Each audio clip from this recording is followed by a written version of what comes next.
कहते हैं औरत लक्ष्मी का रूप होती है, लेकिन कभी कभी कुछ हालातों और कुछ अपनी ही गलतियों के कारण कुछ ऐसा हो जाता है कि औरत दर दर भटकने पर मजबूर हो जाती है और बेसहारा हो जाती है। नमस्कार, मैं हूं अमित और आप देख रहे हैं मेरा YouTube channel Amit Sangeeta blog.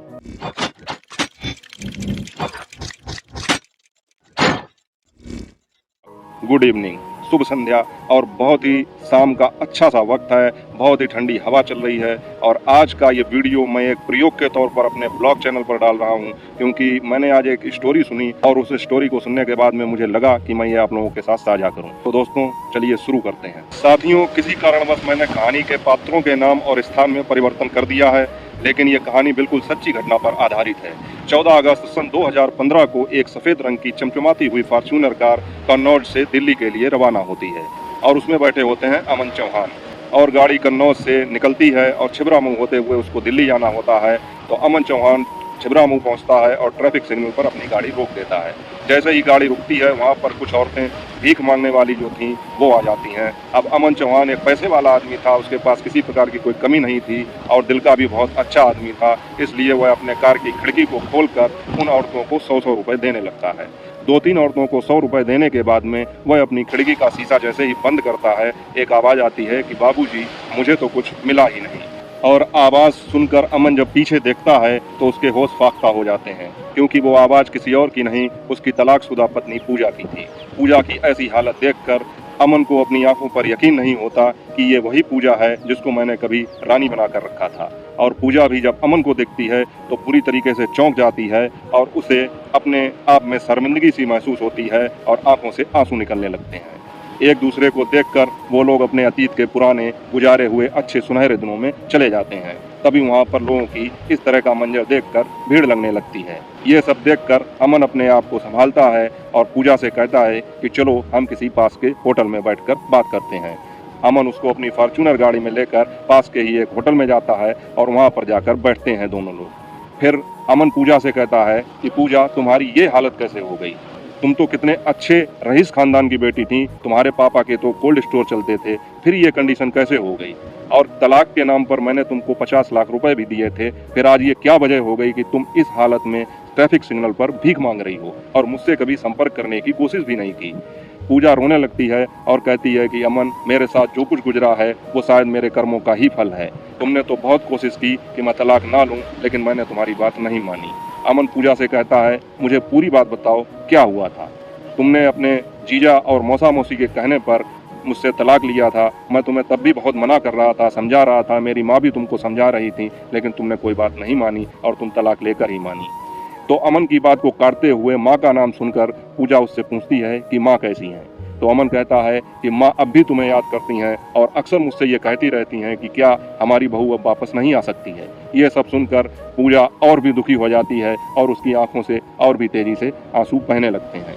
तभी अमन कहता है कि पूजा, मुझे बताओ तो आखिर हुआ क्या है, तुम्हारी ये कंडीशन क्यों हो गई है? तो पूजा कहती है कि तुमसे तलाक लेने के बाद में जब मैं अपने जीजा और मौसा मौसी के साथ रहती थी तो उन्होंने धीरे धीरे करके मेरे सारे पैसे, मेरी सारी प्रॉपर्टी बर्बाद कर दी और ये कहकर मुझे घर से बाहर निकाल दिया कि जो अपने पति की नहीं हुई वो मेरी क्या होगी। मेरे जीजा, मौसा मौसी मेरी शादी एक तलाकशुदा 2 बच्चों के बाप से मेरी शादी करना चाहते थे, जो उम्र में मुझसे भी 2 गुना बड़ा था।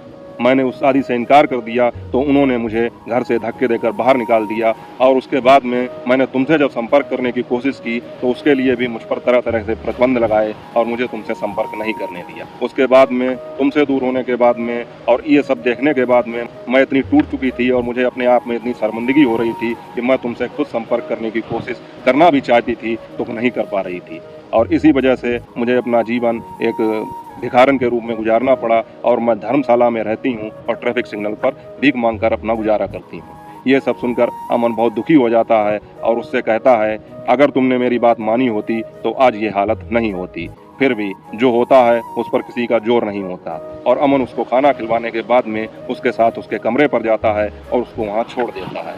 जब अमन चलने लगता है तो पूजा कहती है कि अमन, अपना ध्यान रखना और रास्ते में खाना खा लेना। ये बात सुनकर अमन और भी ज़्यादा इमोशनल हो जाता है और उसको अपने पुराने दिन याद आते हैं कि किस तरह जब वह काम पर जाता था तो पूजा उसे इसी तरह विदा करती थी और ये कहती थी कि ऑफिस में जाकर खाना टाइम से खा लेना। ये सब बातें याद आते ही उसकी आंखें फिर नम हो जाती हैं, लेकिन वो अपने आप पर काबू रखता है और वहाँ से निकलकर सीधे दिल्ली के लिए रवाना हो जाता है। दूसरे दिन अमन जब वापस आता है तो आकर पूजा के कमरे पर जाता है। आज पूजा को यकीन था कि अमन लौटकर जरूर आएगा, इसलिए उसने आज अपने आप को पहले की तरह सजाया संवारा था। देखने में भी सुंदर लग रही थी, कपड़े भी अपनी हैसियत के हिसाब से जो थे उसके पास उसने ठीक ठाक ही पहन रखे थे। अमन पूजा को देखकर पुराने दिनों में खो जाता है। फिर अमन पूजा से कहता है कि जो हुआ सो हुआ, अब बताओ तुम क्या चाहती हो। तो पूजा कहती है कि मैं अब तुम्हारे साथ फिर से एक बार अपनी ज़िंदगी की शुरुआत करना चाहती हूँ और तुम्हारे साथ रहना चाहती हूँ। अमन देखता है दीवार पर उसकी और पूजा की शादी की एक फ़ोटो टंगी थी। अमन कहता है कि जब मुझसे तलाक हो गया था तो उसके बाद में इस फ़ोटो का क्या मतलब है और तुमने इसे क्यों लगा कर रखा है। तो पूजा कहती है कि पहले तो मैंने ये फ़ोटो नहीं लगाई थी, लेकिन जब मेरे साथ मेरे घर वालों ने इतना बुरा बर्ताव किया तब मुझे दुनिया की हकीकत समझ में आई और तुम्हारी अहमियत समझ में आई। तो उसके बाद में मैं इसी उम्मीद पर इस फ़ोटो को अपने साथ लाई और इसे देखकर अपने दिन काटती हूँ कि कभी ना कभी तो हमारे अच्छे दिन वापस आएंगे। और भगवान से रोज़ मैं यही प्रार्थना करती थी और शायद उसी का परिणाम है कि भगवान ने मुझे ठोकर लगने के बाद संभलने का एक मौका दिया और तुम मेरे सामने आ गए। अमन उसकी ये बात सुनकर और भी ज़्यादा इमोशनल हो जाता है और पूजा कहती है कि अमन, अब अगर तुमने मुझे नहीं अपनाया तो शायद मैं ज़िंदा नहीं रह पाऊंगी। अब तक तो ये था कि तुम्हारी याद के सहारे, एक उम्मीद के सहारे कि तुम मुझे अपनाओगे, मैं ज़िंदा रह रही थी, भीख मांगकर अपना गुजारा कर रही थी। लेकिन अब अगर तुमने मुझे ठुकराया तो मैं ज़िंदा नहीं रह पाऊंगी। अमन ये बात सुनकर पूजा को पास पड़ी एक कुर्सी पर बैठाता है और कहता है कि परेशान ना हो, सब कुछ सही हो जाएगा। अमन जैसे ही मुड़ता है किसी काम के लिए तो पूजा को लगता है कि अमन जाने वाला है, तो वो उसके पैरों में गिरकर लिपट जाती है और कहती है कि मुझे छोड़कर मत जाओ। तो अमन कहता है, पूजा मैं जा नहीं रहा हूँ, तुम अपने आप को संभालो, मैं माँ से बात करने जा रहा हूँ। तो अमन अपनी जेब से मोबाइल निकालता है और माँ को फ़ोन लगाता है और कहता है कि माँ, तुम्हारी बहू मिल गई। पूजा ये सुनकर बहुत खुश हो जाती है कि चलो, कम से कम माँ जी तो मुझे अपनाने से इनकार नहीं कर रही हैं।